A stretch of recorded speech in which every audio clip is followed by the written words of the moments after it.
And it's a good morning from Nifty Noodles. Hoping everybody is well today. It's a good day to be sat in your craft room today. It's, not very nice outside. Extremely windy in Yorkshire. So probably not much better elsewhere in the world. I'm just going to pull the... No, I've still got a bit of glare, not to worry. I think we're okay in terms of light. Good morning, Christine. Now, I have just been in Facebook, Christine. I think you're in the middle of decorating your kitchen. Unless I'm mixing you up with somebody else, Christine, but I think you may be. Good morning, Jane. Good morning, Linda. I'm just going to give it my usual few sort of half minute or so maybe. Amy's just going to slightly adjust my cutting mat. Hello Karen, hello Anita. Who else are we going to get nice and early today? Oops. I'm back on, not back on folds. I don't often go away from folds, but I've got a really nice fold today. It's something that I have seen a number of times whilst flicking through Pinterest. And I've looked at it and thought, oh gosh, looks a little bit on the complicated side. But last week I decided to give it a go, and it's not as hard as it looks. So today we've got a really nice fold coming up. Hello Caroline. So Christine, what colour is the kitchen going to be painted, or what are you painting it? Good morning Lynn and Linda. Yeah, Christine, these papers, got them quite some time ago, because I forget that last year I didn't go anywhere. I think from a local garden centre. I think they were quite possibly reduced. And I haven't used them much, but they are one of, well, they're the only generic, when I say generic, un-Christmas, 12 by 12 paper pads I've got, because I've generally bought 8-inch paper pads or 6-inch. Best tip I've had in a long time was from Elizabeth Hogarth last year, who said always buy a 12-inch paper pad if that's an option, because you get so much more out of it, and so true. Oh, grey, light grey. I'm sure it's got a weird and wonderful name other than light grey though. Good morning Dottie. All paint has weird colours. We've just painted a room, and it's the colour of clay when you're still using clay, like potter's clay. It's got a pinkish tinge to the brown, but it's called muddy puddle, and it sounds horrible, but it is a gorgeous colour on the walls. Good morning Sue. Good morning Diana. Okay, let's make a start. So the card that I'm going to make with a really nice fold that is inside, it's a nice surprise when you open the card. I used vintage lace from Crafter's Companion, and it was in the signature collection by Sarah Davis, and I have used it occasionally, and yeah, I am really pleased with the quality of the paper and the colours on them. So this card is, I'm just going to double check, but I believe it is 5 inches by 6 inches, so it's going to fit in either your 5 by 7 or your 6 by 6 envelope. It looks really plain. On the back I've just put some coordinating paper and a sentiment, but when you open this card up you get a wonderful concertina on the inside, and I just love it. Oh, quiet interlude is what your paint's called, Christine. Gosh, that sounds rather nice. So moving on back to the card, let's not get too engrossed in decorating. You get a wonderful concertina in here, and if I turn it that way for you, you can perhaps see a little bit more clearly. Actually, the picture of it flat's not bad either, but the card just stands up beautifully and so decorative. So I am going to show you how to make one of these today, and it's really quite straightforward. Okay, please bear with me, it might take me a little bit longer than my usual. If you have to go, don't worry, the video will be on there forever, as it were, on YouTube forever anyway. I was saying the Craft Consortium, no, the Crafter's Companion papers are the only generic papers I have in 12 by 12. So today I'm back on Polar Playtime because it's one of my few 12 by 12 inch paper pads, and you'll be able to see here I have got a mountain, an absolute mountain of scraps of paper, and I decided to do this card in this, but I needed a full piece of, or at least a length of 12 by 12, and I had very few full sheets left. I think I've only got 3 full sheets left. So I made so many cards with that last year. I just absolutely adore those penguins. So I've chosen some of the papers, and what I will just quickly run through with you first is what you need to make one of these cards. You need a piece of paper which is 12 inches by 6 inches, and then you need another piece of paper which is 8 inches by 4 inches. Okay, the paper I'm using, anybody that has used Craft Consortium, it is really good quality paper. You need something that's going to hold the folds really quite well, but nothing, not necessarily card, because you will find it too bulky when you want to close the card. Okay, put that back to one side. For the main body of the card, you want a card blank, which essentially I've used a 5 by 7 inch card blank, but I've cut an inch off the top of it, so my card blank is 6 inches by 5 inches. Similarly, I could have used a 6 inch card blank and cut an inch off the width of it. Depends what you've got most of, or start off with just a blank piece of card and make a 6 by 5 inch card. Okay, little off cut, save it in the off cut pile for something later. Double-sided paper, as anybody that uses the Craft Consortium knows.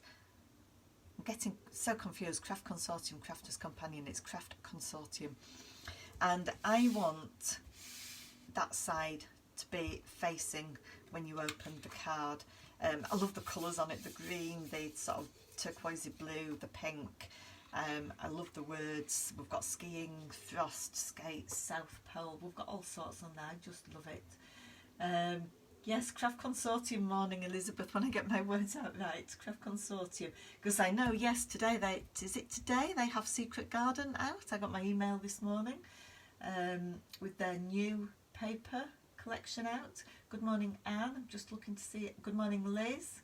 Quick check, see who else. Wendy, hello. I think I've got everybody. Okay, so measurements on here.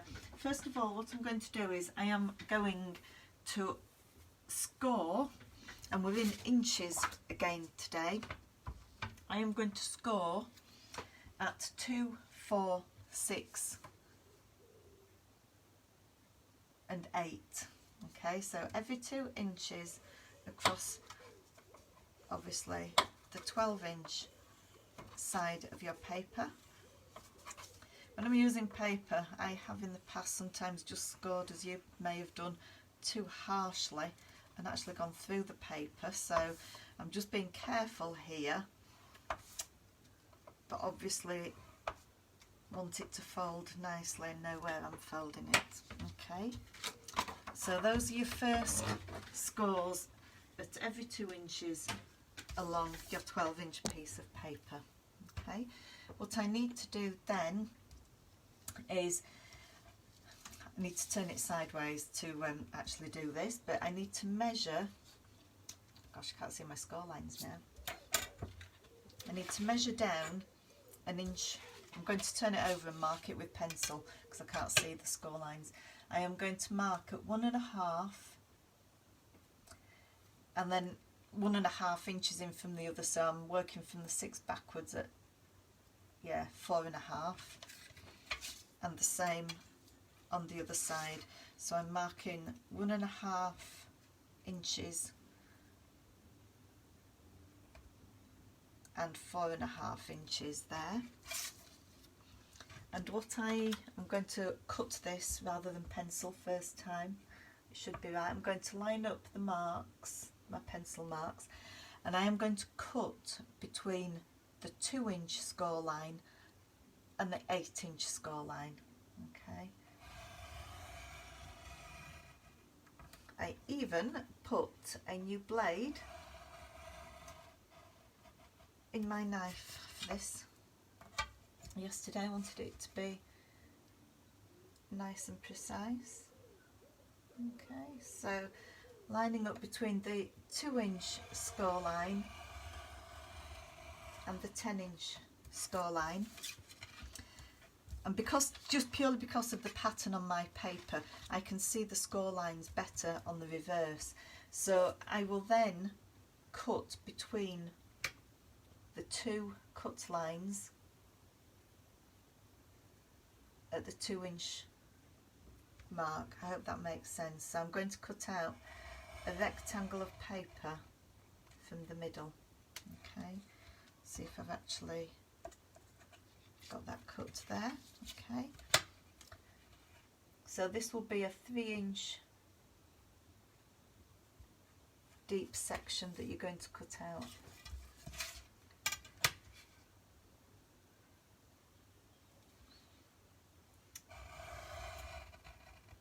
A bit like stamping live for me is cutting out. I was not very careful, and on there you can see I've actually I went away from my ruler. So what I'm going to do, it's a bit naughty, but for demonstration purposes today, I am going to take a very small extra slither off that. It's not going to make a difference to my finished card, but we all make mistakes.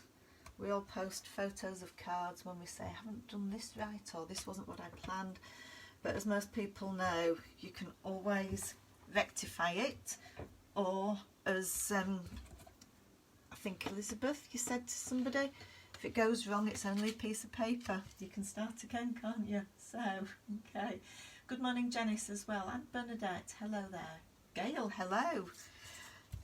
That's the frame that is going to make the outside section of your concertina. Okay, I'm now going to take my other piece of paper, which is 8 inches across by 4 inches down, okay, because that is going to sit in the length but overlap on your outside frame. And again, double-sided, but I wasn't a big fan of the fish in the water, so I'm just going to use the reasonably plain side. And on this one you are going to again score every 2 inches, so on the 2, on the 4 and on the 6. So essentially you end up with 4 panels to make the insert. Okay, we'll fold that one now. We're going to have a valley mountain in the middle and a valley at the end. Just give them a little bit of a burnish so that they stand up nicely. Okay, so that is going to be your middle section. On these, on your outside frame as I call it, you want to valley fold on your first one. This paper's not quite as thick, so I can just press that with my fingers. And then it's going to be a mountain. Would be if I could find where I've scored it. A valley.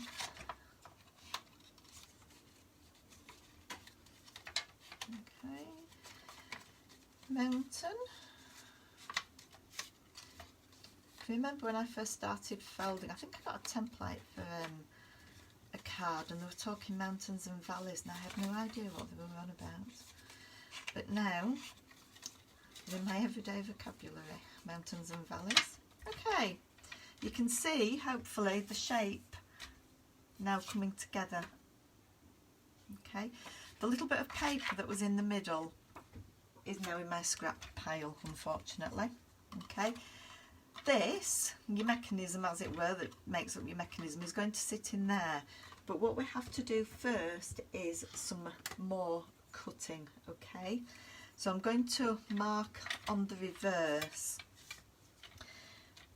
Each of these 4 sections, the small sections inside, are 2 inches, okay?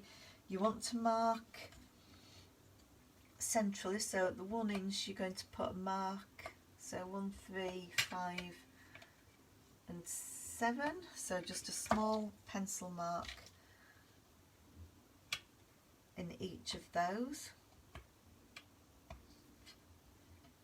Just line that up, okay. Now I've marked both of them to make it easy for me, because obviously they're now both at the same distance and need it in inches. You are going to cut a 1/2 inch. So wherever you're lining your ruler up, depends which way you have your paper as to whether I say you cut it vertically or horizontally, but you want to cut a slit 1/2 inch into that section. Okay, seeing it obviously is more helpful than just hearing somebody tell you what to do. Okay.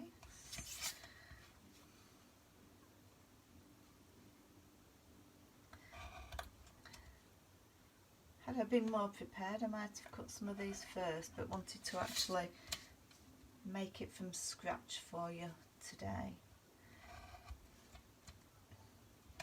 Okay, so each one of those I have cut up a 1/2 inch, so I've got in the middle of each of those sections I've got a 1/2 inch cut. Okay,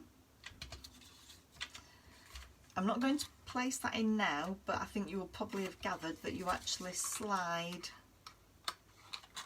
your paper centre up into the cuts, which is what holds it together. Okay, I'm not going to do that just yet. On the card, obviously you want a nice front on it, and when it's opened up you will see through the aperture the back of the card on the inside as it were. So on my card I am going to decorate the inside as well. Okay, let's go down there. Okay, so I don't actually need paper to cover the whole of it, because that is going to be stuck on the outside edges. So again, if you've got scraps of paper, this took a little bit more than a scrap of paper, but I've decided to use the reverse side, the spotty side of that paper, and I am going to put that on the inside first. Okay, so the nice wet collal glue to the ready, and let's get this paper on. Okay, I may have cut this paper just a little bit proud of the card. That's what I'm looking for. Give it a bit of a push down. Okay.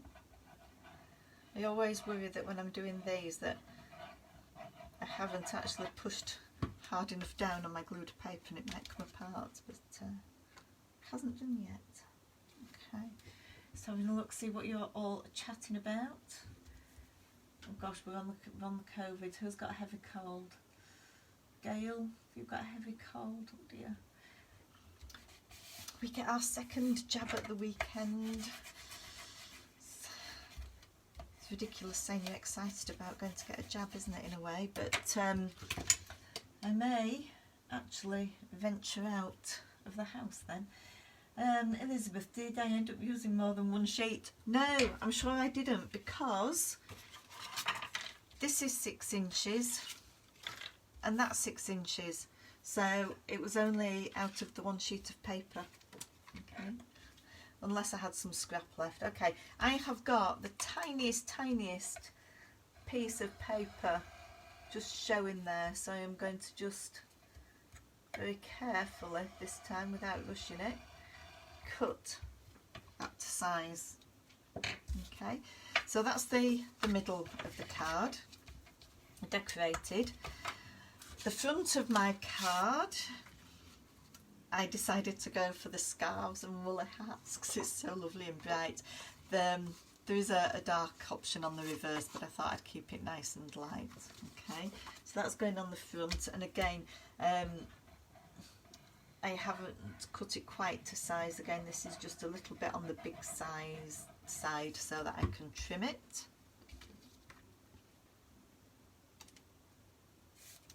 So, make sure it's all lined up.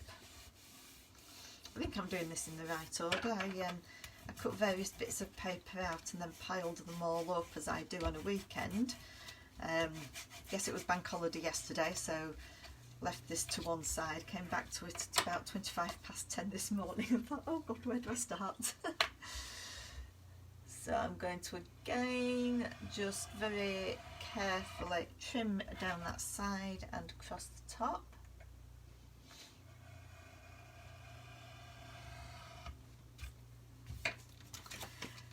For the front, I had one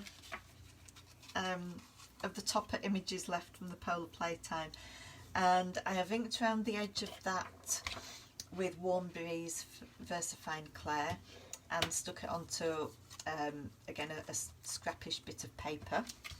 I've taken I've taken 2 bits of scrap, inked again round the edges just with another sponge inking tools, just very gently inked around the edge. I've made that a bit darker now than the other side, so I'll just go around this again. Okay. And I am going to just pop those 2, layer them on there, I think. Is that what I was doing? There was a plan, trust me, there was a plan. Yeah. Okay, make sure I've got it opening the right way. I know we've all done things upside down and wrong way around. So a little bit of ink on this. Great thing about most of these bits that I'm using now are that they aren't necessarily directional, so it doesn't matter which way up they go. And just by eye, I'm looking, and I think it's about equidistant top and bottom. So, quick bit of gluing. I don't want to leave too much space, but I want to be able to see the spots. Just bear with me, my watch strap's coming undone. It's got a mind of its own this morning. Okay. And again, just by eye, that looks okay to me. I would often put a topper on a card and fix it with some cardboard underneath it or some foam pads, but because this card, once it's folded up, is reasonably thick, I'm not going to do the sticky fixer thing. Always with Christmas cards in particular, I am conscious of postage costs and don't want too many cards that need a large stamp on. Okay, so I'm just going to pop the penguins on the front of there. Okay. Not quite my last bit of gluing. On the card I showed you that I did make, obviously the papers I used had a wonderful image, those really dark, almost black roses on there. And on this one I've got a piece of plain paper, but what I decided to do was, with some of my little bits and pieces that are left, make some little toppers, as it were, some mats, some layers with penguins on, and I'm going to put one on each of those faces. So for the top of those little toppers or layers, I actually made those, oh gosh, I went into centimetres because there wasn't an easy inches one to do, but I looked at where the space was in terms of how much length, height and width I had, and made my topper fit it. You may, depending on what you use, you can put flowers on, whatever, stamp it. Everybody will end up doing something different, so choose whatever size suits your project. And then again with these, I've just very quickly inked around the edges. I decided black was too harsh to use on here, even though the penguins are black, and then it was a great big toss up between, do I ink with pink or do I ink with the blue? And for this one, the blue one. So a little bit of ink around there. Glue the topper on.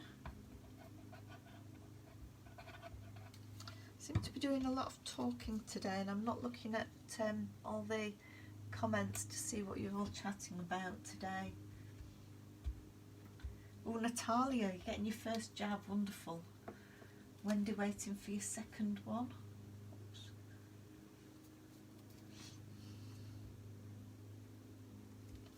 Yeah, I am even thinking that once I've had both jabs, I might just even venture out and do a supermarket shop. See what life's like outside these four walls. Okay, that's those done. I'm thinking through my process here and what I need to do next.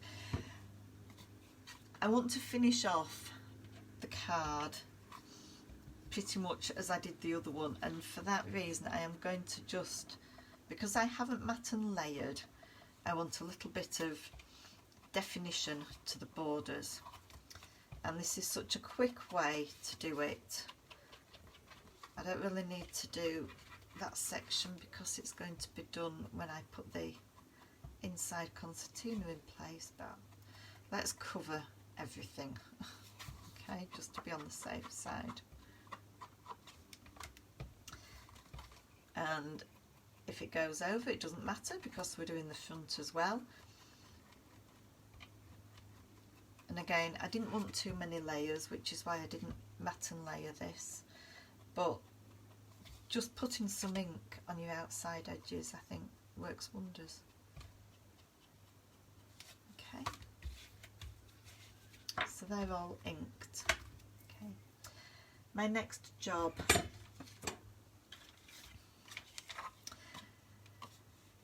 let's decide which way to do this. I am going to centrally stick my penguins onto this piece of card. I've got two penguins are actually the same just because of what was available on the paper, so they can both go on the outside edges. I might actually alternate them, put them like that. Okay, glue. Gosh, this is taking me a long time today. I'm sorry if you have elsewhere to be or things to do. Let me just pop that as a little bit of a guide when I'm going to glue these on. Okay, I'm not too far off finished. The tricky bits are done. Okay, so that's about right. Okay, I can use that line as a guide now on here. I've lost, there we go. I had count up yesterday, my Christmas cards are now at 60, so I know some of you have been aiming to make a few cards a month. Can anybody top 60 at the moment? Okay. Oh, thank you, Anita, what a lovely thing to say. Oh, I'm quite touched with that, thank you. You see, sitting here, I don't think I am. I think I'm spouting a whole load of, not necessarily rubbish, but anybody who's done something like this, Elizabeth, Anita, can't think who else of you there's done it. Gail's done some, Bernadette's done some. He's so hard to keep talking. Really, really hard. I feel sometimes I should be, joining in the general chit chat, but that's hard to do, to actually work and to read your comments and to reply to the comments and join in is so tricky. Okay, they're done. Ink around the edges. I have to remember on this project, my golden rule is ink everything that moves or doesn't move. Okay. Let's just quickly whiz round with this, and once I've done this we are in the home straight, I think. And I'm sat here thinking, right, how do I do the next bit? Because I've only made one of these cards last week, and I have this right dilemma now. Do I stick that on and then insert this, or do I insert this and then stick it on? And I can't for the life of me remember what I did. So this paper, the backing paper, the actual craft consortium paper, I picked one of the thicker ones, and I can't remember which one it was now. I did a card a while back where you had to slot things in, and I actually cut out a slither in the slot rather than just cut it to accommodate the card, but that seems to have sat in quite nicely. Okay, didn't tell you what I was doing. Starting, put your bottom section and your top kind of together. The concertina is obviously in opposite direction to your base, and you're going to slot each section into that 1/2 inch cut that you made in the middle of each of your scored sections.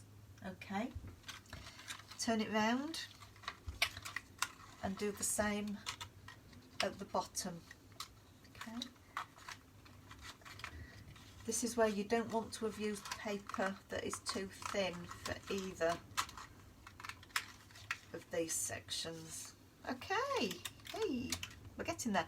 Now, you might not have got everything completely central on your middle section, but if you take the ends and squash up, there's your concertina, everything miraculously folds into place. Okay, there's no gluing or fixing, it's purely the slots in the paper, and there you have your concertina element. So now I'm going to pop it on the inside of the card. I could still take the middle out and put it back in later, but just for ease with what I'm doing today, I think it would probably be easier to actually affix the outer section and then pop your decorated middle in. So make sure I've got the card the right way up. Oh gosh, I haven't got my paper the right way up though. Oh, right, okay. Let's put it on the back because most of the writing's the wrong way. Oh golly. It's nothing like doing something live and making a bit of a mess of it. Okay, I'm going to take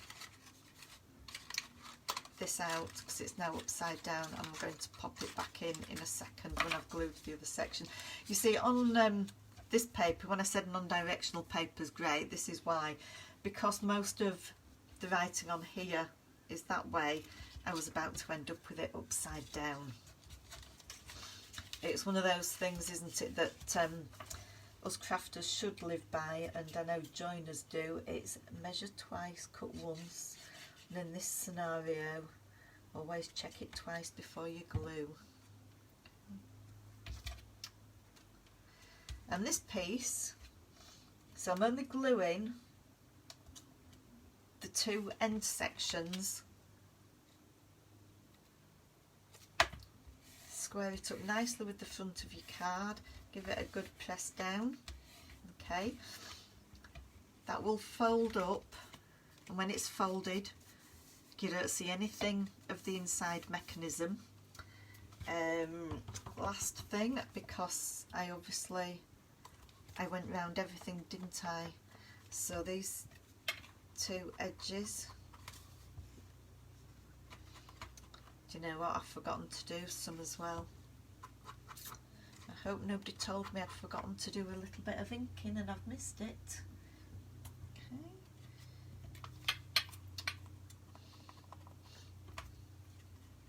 Right, I'm now really chasing my tail.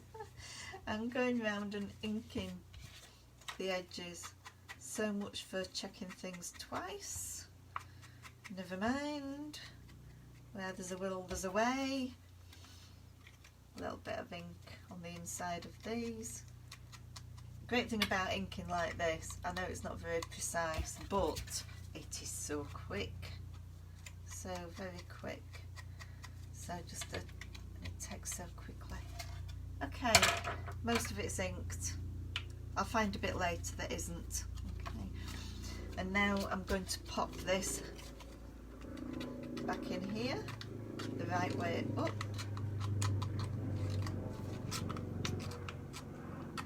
It's a little bit fiddly, but it's worth the effort in doing it, just very carefully. There is some give obviously in the paper and the card.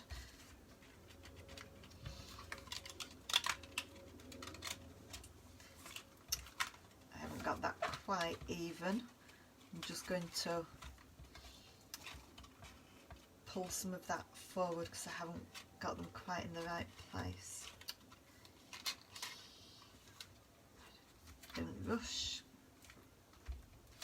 Okay, so we have a finished card. Oh, not bad, 35 minutes. So I will probably put a little bit of something on the front. I will find a Christmas sentiment to put on here. I'm just reaching over now. I might add some pink sequins, but when you open your card, I haven't got that quite right yet. Just get that to sit. This is what happens when I've rushed. I've got a little bit of a bow in there. That is what the middle of my card looks like. Okay, and it will fold up and you can't see what's inside. Okay, but to actually get that, I mean, it would look lovely stamped with flowers. I mean, yeah, the sky's the limit, isn't it? You could put anything that you want in there. On the back of this card, I didn't have in the Polar Playtime really plain enough paper to put something on the back as I did with my first card. So I am probably going to, I've got some papers in a digital kit that will probably match this perfectly. I've just spotted a side that I haven't inked, and I will probably do something with a sentiment and put it on the back rather than just leave it and stamp something, because now to stamp on there I've got lots of bulges in my card, so it wouldn't really work. Okay, so that is my my Concertina insert card, and I hope that some of you will give it a go. I hope some of you will be a little bit more successful with your attempt than mine has been on this live this morning. But it is seriously reasonably easy. Take your time with it. Get your measurements accurate, because that's what it's all about on this. Being able to fold that up and get it so that you don't see anything on the outside is probably you know, that what shows you that you've actually got everything spot on. Doesn't take vast amounts of paper. A lot of it, other than your main back bit, can be done, you know, that's a full sheet of 12 by 12 or 6 by 12, but aside from that, lots of bits and pieces that you can use up on a card like this. So I will just say I look forward to seeing what you all make. And Christine, yeah, hurry up and get that painting in your kitchen finished, because I rely on you to always get one of these made and shown first day, which is wonderful. Hello Lynn, I don't think I said hello to you earlier, but we're sort of at the end of things now. I would like to thank each and every one of you for tuning in to watch today. I hope you've enjoyed seeing something a little bit different from me. It will be still on my Nifty Noodles Facebook page, and it will also be posted in YouTube, hopefully by tomorrow at least. And all that I need to say now is happy crafting, everybody, and hopefully see you next week again. Okay, have a good day. Goodbye.